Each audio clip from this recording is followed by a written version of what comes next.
मैं सरोज गुप्ता आपके लिए लेकर के आई हूँ कुछ और भी प्रश्न। जैसा कि मैंने आपसे कहा था कि मैं आपके लिए कुछ और प्रश्न लेकर के आऊँगी, तो मैं यहाँ पर आपके लिए कुछ नए प्रश्न लेकर के आई हूँ जिनके उत्तर हैं इस प्रकार। संविधान के किस अनुच्छेद में हिंदी भाषा को राजभाषा माना गया था? ठीक है, यहाँ पर 4 अनुच्छेद दिखाए गए हैं। पहला है अनुच्छेद 343, दूसरा है अनुच्छेद 367, तीसरा है अनुच्छेद 352 और चौथा अनुच्छेद है 370। ठीक है, तो यहाँ पे जो हमारा आंसर निकल के आ रहा है वो है अनुच्छेद 343। 343 अनुच्छेद में हिंदी को राजभाषा दर्जा देने का संविधान में वर्णन है।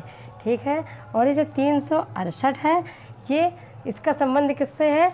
इसका संबंध है संविधान संशोधन से है।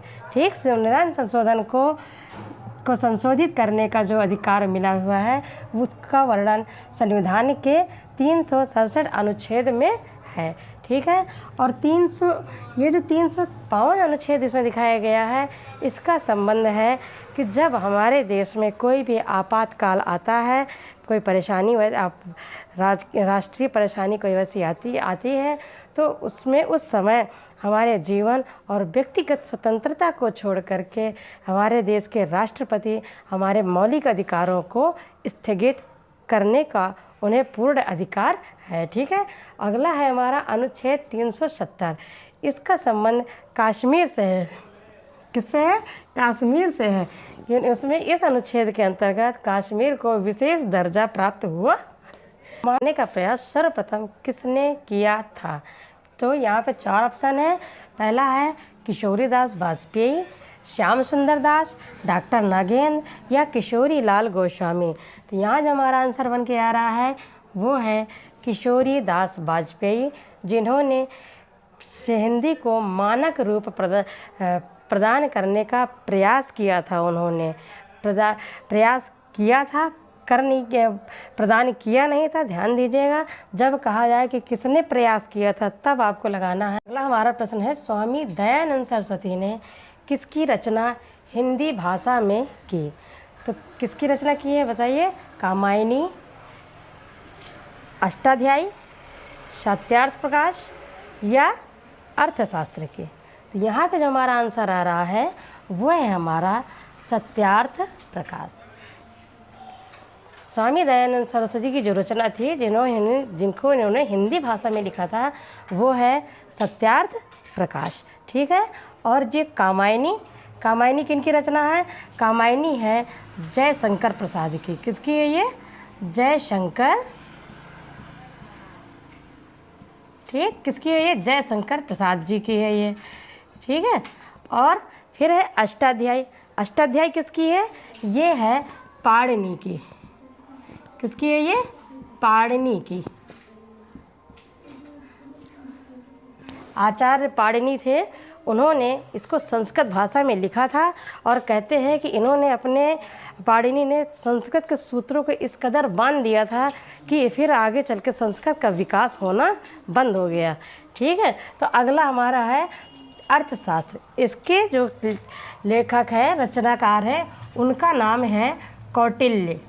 ठीक, ये कौटिल्य की रचना है, जिनके और भी नाम हैं, जिन्हें हम विष्णुगुप्त के नाम से भी जानते हैं, और जो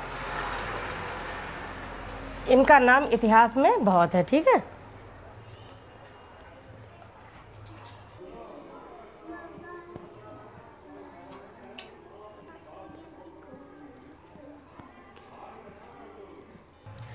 हमारा अगला प्रश्न है कौन सी भाषा संविधान में शामिल नहीं है?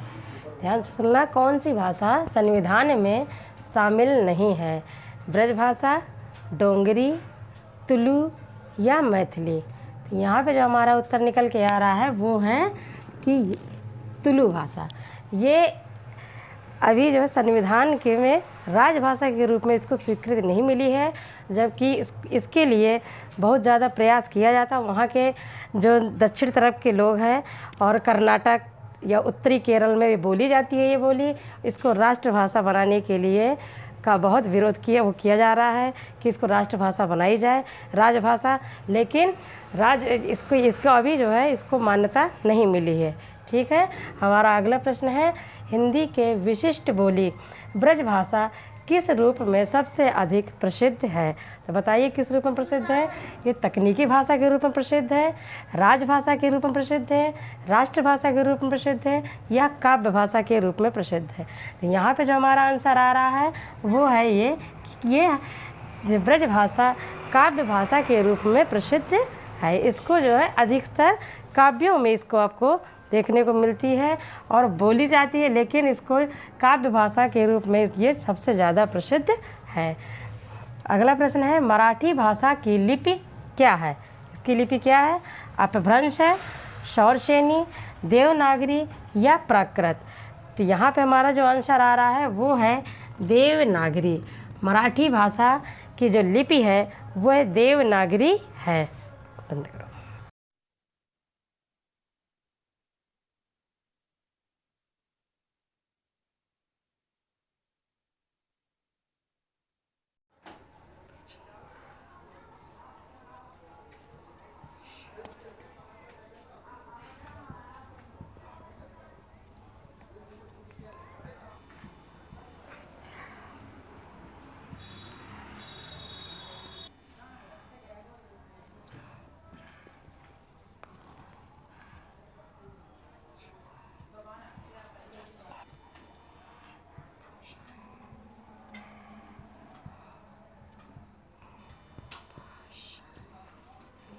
अगला प्रश्न है हमारा, मेवाती किस उपभाषा वर्ग की बोली है?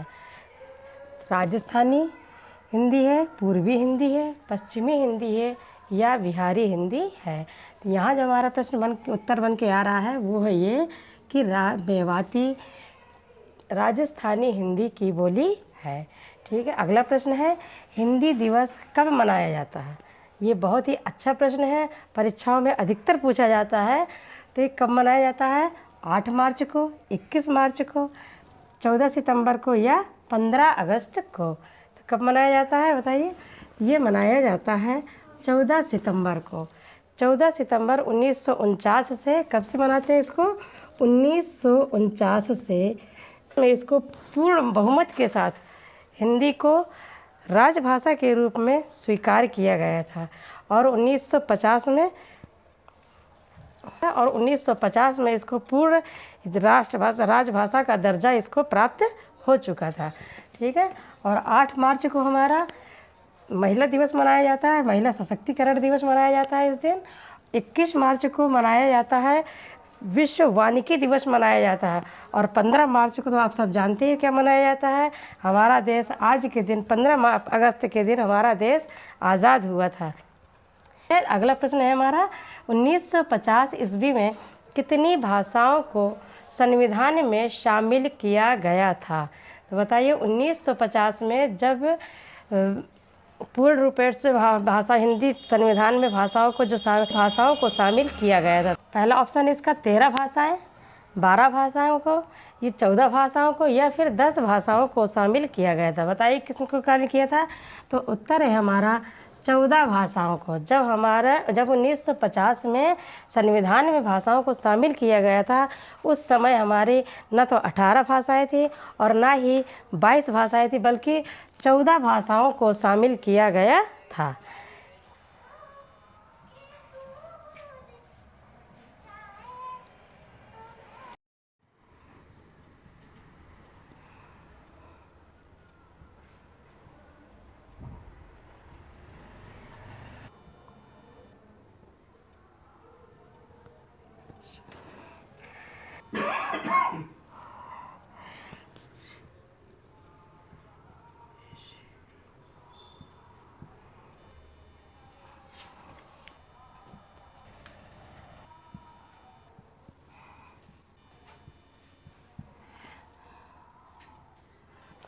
अगला हमारा प्रश्न है, 1967 ईस्वी में कौन सी भाषा को संविधान में शामिल किया गया था? ठीक, कौन सी है? सिंधी, नेपाली, डोंगरी या मैथिली? तो यहाँ उत्तर जो हमारा आ रहा है वो है सिंधी भाषा। सिंधी भाषा को 1967 ईस्वी में शामिल किया गया था। अगला प्रश्न है 1992 ईस्वी में संविधान में कितनी भाषाओं को शामिल किया गया। तो यहाँ पे कितनी आई हुई है, 4 भाषाएं हैं, 5 भाषाएं, 2 भाषाएं या फिर 3 भाषाएं। हमारा 3 भाषाओं को 1992 में संविधान में शामिल किया गया था। वो 3 भाषाएं हैं हमारी कोंकणी। कौन कौन सी भाषाएं हैं वो 3?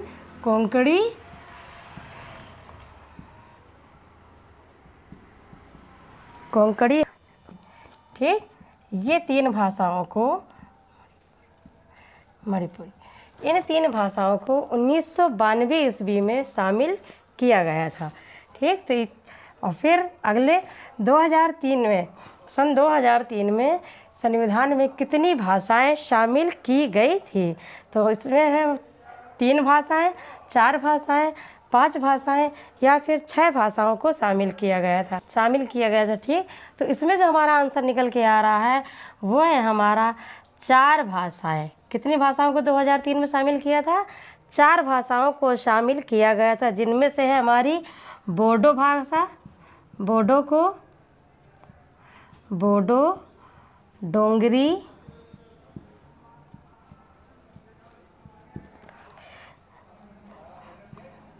मैथिली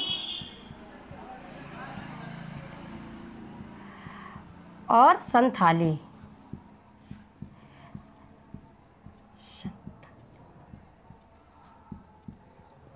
ठीक है बच्चों, ये 4 भाषाएं हैं जिनको 2003 में शामिल किया गया था। इस तरह से हमारी पहले 10 भाषाओं को शामिल किया गया था, 14 भाषाओं को शामिल किया गया था।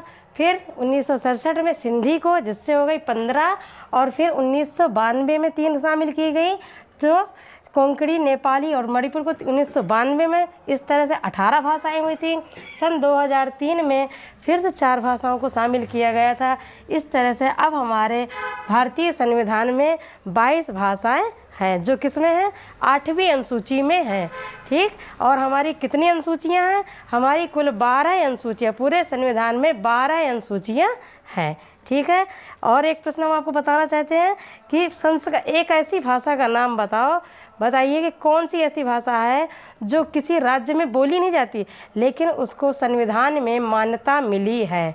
ये आपको बताना है और कमेंट बॉक्स में इसका आंसर, आप जिसको आता है वो कमेंट बॉक्स में आंसर दे इसका। ठीक है बच्चों, अब मिलते हैं अगली वीडियो में। अगर मेरा अच्छा लगा हो तो मेरे चैनल को सब्सक्राइब करिए, लाइक करिए, शेयर करिए, और आपका जो भी बात हो आपकी वो कमेंट बॉक्स में ज़रूर बताइए हमें। तो बच्चों, पढ़ते रहिए, हिंदी को अपनाते रहिए। जय हिंद, जय भारत।